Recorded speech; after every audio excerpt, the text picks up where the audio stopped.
Hello student, I am Leelam Chandrakar from department of zoology. आज का हमारा टॉपिक है रिप्रोडक्शन इन साइकॉन। तो साइकॉन में रिप्रोडक्शन एसेक्सुअल और सेक्सुअल दोनों मेथड के थ्रू होता है। इसमें से फर्स्ट है एसेक्सुअल रिप्रोडक्शन और सेकंड है सेक्सुअल रिप्रोडक्शन।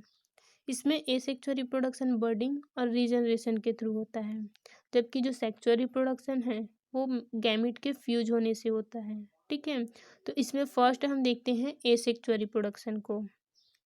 तो साइकॉन के बॉडी में एसेक्सुअल रिप्रोडक्शन बर्डिंग और रीजनरेशन की प्रोसेस के थ्रू होता है। ठीक है, तो इसमें फर्स्ट प्रोसेस है बर्डिंग।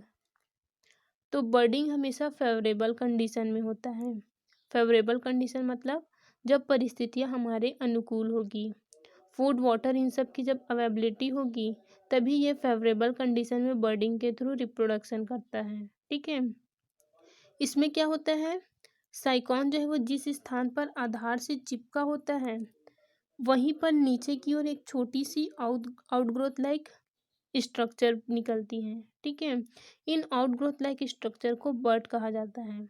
अब ये जो बर्ड है वो ग्रोथ करता है और कुछ टाइम बाद में इन साइकॉन से अलग होकर के न्यू साइकॉन का फॉर्मेशन करता है। लेकिन कभी कभी ये आधार से लगी रह करके बढ़ती जाती है। ठीक है, ग्रोथ करती है और ये साइकॉन से अलग नहीं होती और एक कॉलोनी का फॉर्मेशन करती है। उसके बाद सेकेंड प्रोसेस है रीजनरेशन। तो इसमें रीजनरेशन की भी क्षमता होती है। रीजनरेशन मतलब ये इसकी पूरी बॉडी है। ठीक है, अब ये अगर कहीं से टूट जाती है, मान लो इसकी बॉडी का कोई पार्ट टूट गया, मान लो यहाँ से ये टूट करके अलग हो गए। ठीक है, तो इनका जो छोटा सा पार्ट टूट कर यहाँ पे आ गया है, तो यहाँ पे जो टूटा हुआ शेष है वो फिर से ग्रोथ करके अपने आप को रीजनरेट कर लेते हैं। ठीक है, और जो स्पंज के टुकड़े हैं उससे भी एक कंप्लीट स्पंज का फॉर्मेशन हो जाता है। ठीक है, बट ये बहुत धीरे धीरे होता है। ये जो प्रोसेस है वो बहुत धीमी गति से होती है। ठीक है, इसको कहा जाता है रीजनरेशन। उसके बाद सेकेंड है सेक्सुअल रिप्रोडक्शन।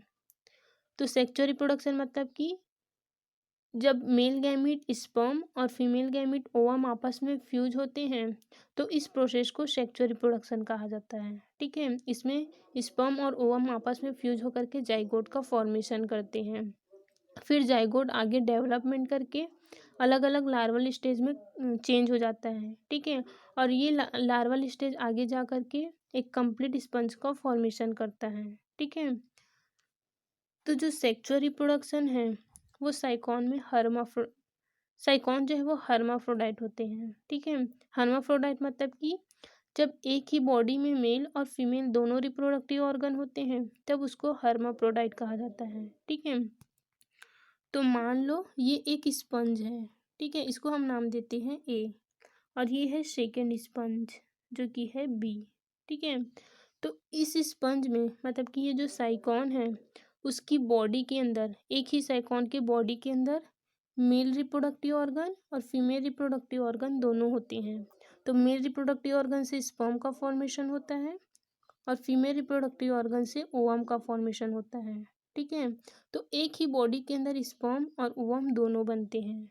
तो ऐसे एनिमल को हर्माफ्रोडाइट एनिमल कहा जाता है। ठीक है, या फिर इसको मोनोसियस भी कहा जाता है क्योंकि इसमें एक ही स्पंज के अंदर मेल और फीमेल गैमीट दोनों हैं। ठीक है, इसी प्रकार की ये जो सेकेंड वाला स्पंज है इसके अंदर भी स्पर्म और ओवम दोनों बनते हैं। ठीक है, तो एक बॉडी के अंदर स्पर्म और ओवम दोनों बनते हैं, लेकिन यहाँ पे जो फर्टिलाइजेशन होता है वो क्रॉस फर्टिलाइजेशन होता है। क्रॉस फर्टिलाइजेशन मतलब कि जैसे ये वाले साइकॉन का ये स्पर्म है। ठीक है, तो ये जो स्पर्म है वो अपने खुद के बॉडी के अंदर जो ओवम बनते हैं उसको फ्यूज नहीं करते। ठीक है, उसको फर्टिलाइज ये नहीं करेगा। ये स्पर्म जो है वो दूसरे स्पंज के मतलब कि दूसरे साइकॉन के बॉडी के अंदर जाकर वहाँ पे जो ओवम है उसको जाकर के फ्यूज करता है, उसको फर्टिलाइज करता है। ठीक है, इसको कहा जाता है क्रॉस फर्टिलाइजेशन। मतलब कि ये जो स्पर्म है वो अपने खुद के ही बॉडी के अंदर जो ओवम बनते हैं उसको ये फ्यूज नहीं करता, ये स्पर्म इसके ऑस्कुलम के थ्रू मतलब कैनाल सिस्टम के थ्रू ये जो स्पर्म है वो दूसरी सैकॉन के बॉडी में चले जाते हैं और ये भी कैनाल सिस्टम के थ्रू ही जाता है। ठीक है, अब यहाँ जाने के बाद ये जो स्पर्म है वो इसके बॉडी के अंदर जो ओवम बना है उसको जाकर के ये फर्टिलाइज करता है, तो इसे कहा जाता है क्रॉस फर्टिलाइजेशन। ठीक है, इसमें सेल्फ फर्टिलाइजेशन नहीं होता है। अब देखते हैं इसमें स्पर्म और ओवम कैसे बनते हैं, मतलब कि मेल गैमिट स्पर्म और फीमेल गैमिट ओवम का फॉर्मेशन कैसे होता है। तो मेल गैमिट के फॉर्मेशन को या फिर स्पर्म के फॉर्मेशन को स्पर्मेटोजेनेसिस कहा जाता है और ओवम के फॉर्मेशन को oogenesis कहते हैं। ठीक है, स्पर्म या फिर ओवम के बनने के लिए इसके बॉडी में कोई स्पेशल ग्लैंड या फिर स्पेशल ऑर्गन नहीं होता है। ठीक है, इनके बॉडी में जो आर्कियोसाइट सेल्स होते हैं उनके थ्रू इनके गैमिट का फॉर्मेशन होता है। तो इसमें सबसे पहला प्रोसेस है स्पर्मेटोजेनेसिस। तो इस स्पर्म के बनने की प्रोसेस को स्पर्मेटोजेनेसिस कहा जाता है। ठीक है, तो जो सेल स्पर्म बनाने के लिए तैयार होते हैं उन सेल्स को स्पर्मेटोगोनियम कहा जाता है। ठीक है, तो मान लो ये एक स्पर्मेटोगोनियम सेल्स है और ये स्पर्मेटोगोनियम सेल जो है वो कवर सेल से कवर रहता है। ठीक है, तो ये इसके चारों तरफ कवर सेल्स होता है जिससे ये सराउंड होती है।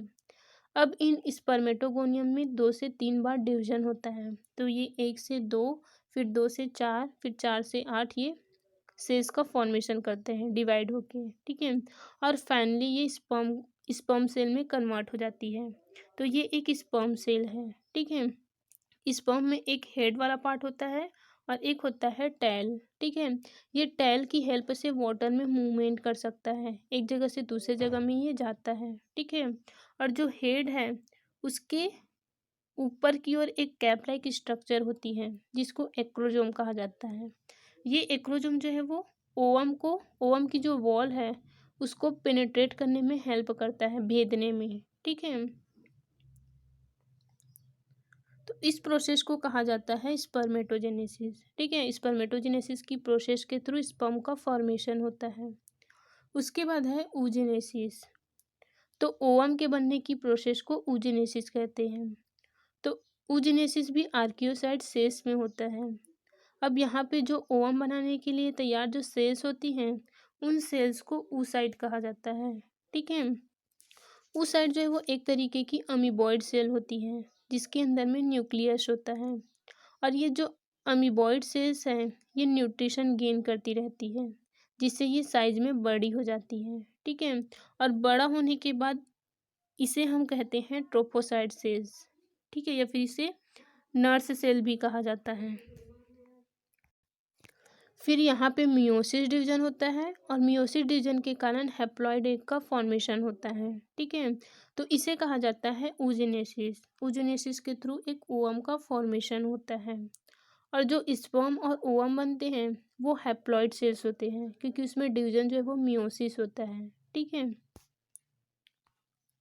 उसके बाद है फर्टिलाइजेशन। तो फर्टिलाइजेशन क्या होता है, जब मेल गैमिट स्पर्म और फीमेल गैमिट ओवम आपस में फ्यूज होते हैं तो उस प्रोसेस को फर्टिलाइजेशन कहा जाता है। ठीक है, और इसमें फर्टिलाइजेशन जो है वो इंटरनल होता है।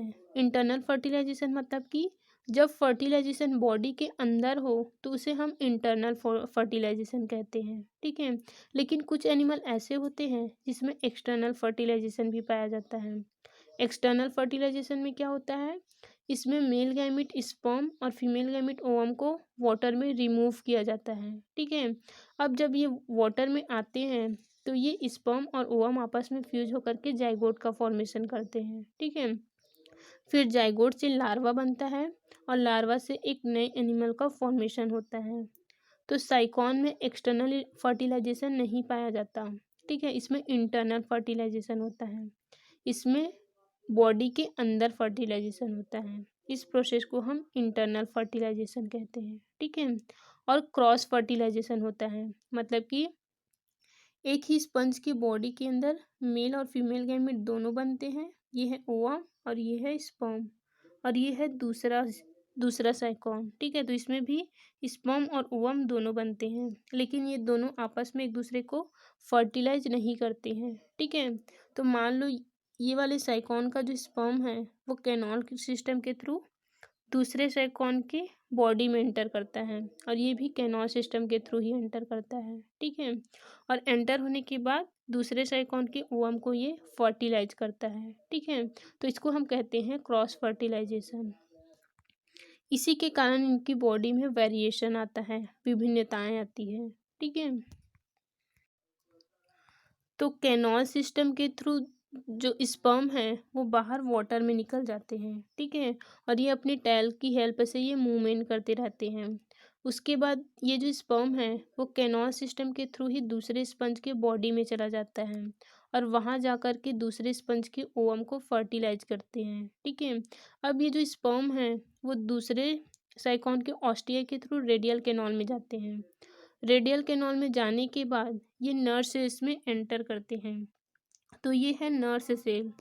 तो जब स्पर्म दूसरे साइकॉन की बॉडी में जाएगा, ऑस्टिया के थ्रू एंटर होगा, तो ऑस्टिया से ये रेडियल कैनाल में जाते हैं, और रेडियल कैनाल में कोइनोसाइट सेल्स होती हैं। ठीक है, तो यहाँ पे ये जो स्पर्म है वो इन सेल्स में एंटर हो जाता है। अब यहाँ पे है ओवम, ओवम का फॉर्मेशन हुआ है। ठीक है, तो ये स्पर्म जो है वो अंदर जा कर के इस एग को, मतलब कि इस ओवम को फर्टिलाइज करता है, जिसके कारण जाइगोट का फॉर्मेशन होता है। ठीक है, तो जब मेल गैमिट स्पर्म और फीमेल गैमिट ओवम आपस में फ्यूज होते हैं तब जाइगोट का फॉर्मेशन होता है। ठीक है, अब ये जो जाइगोट है उसमें आगे डेवलपमेंट होता है। ये आगे डेवलपमेंट करके अलग अलग लार्वल स्टेज में कन्वर्ट हो जाते हैं। ठीक है, तो अब देखते हैं डेवलपमेंट ऑफ जाइगोट, जाइगोट में कैसे डेवलपमेंट होता है। तो जाइगोट में सबसे पहले क्लीवेज होता है। ठीक है, और क्लीवेज जो है वो होलोब्लास्टिक होता है।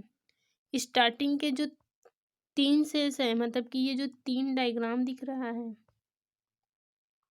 ये है फर्स्ट, ये है सेकेंड और ये है थर्ड। ठीक है, स्टार्टिंग के इन 3 डायग्राम में पहले क्लीवेज होता है जो कि वर्टिकल डायरेक्शन में होता है। ठीक है, जिसके कारण 1 से 2, फिर 2 से 4 सेल्स का फॉर्मेशन होता है।